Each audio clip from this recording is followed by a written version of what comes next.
It has been so much fun learning new techniques and trying out new materials to create my giant hibiscus. There will be no gatekeeping here, so I'm sharing all the things that I've tested, trialed, and now highly recommend whether you are a beginner artist or a seasoned professional. I've linked all the products below, which you can also find them in my Amazon storefront. I used a couple different brands of paper. The first one was an 18 by 24 Strathmore Vision watercolor pad.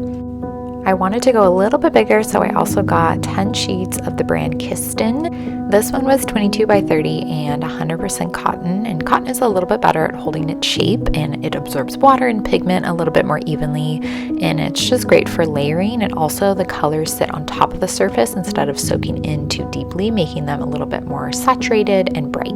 You can see the size comparison between these two flowers, and there is a little bit of buckling. Ideally, you should soak the paper in water and stretch it and tape it flat to a piece of wood. I've seen other artists do this, but with much smaller pieces. My paper is so large, I would just need more space, a large piece of wood, which I would love to do someday.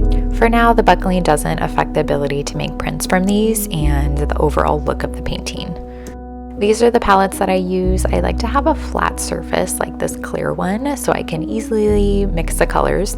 I feel a little too constrained when they have compartments for each color, but I know some artists like that as well. It helps keep the colors from blending into each other, which is great, but either one works.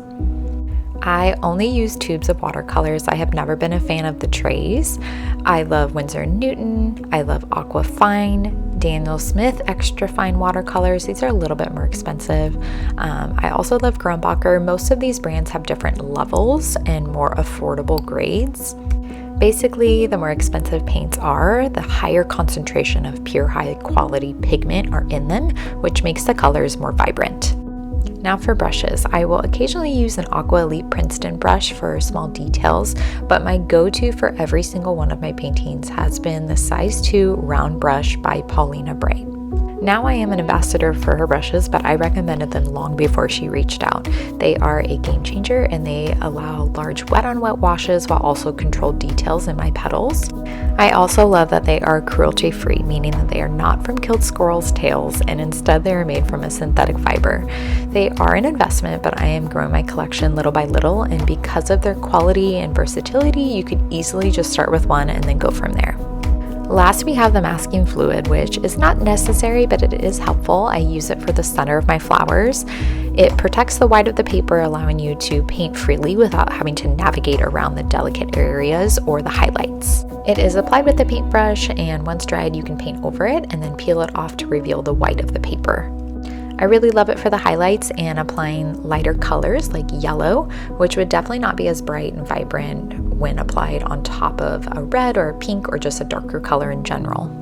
I hope this video was helpful. Painting on a larger scale has been so challenging and so fun. I highly recommend, if you typically paint smaller pieces, to challenge yourself and to do it on a larger scale.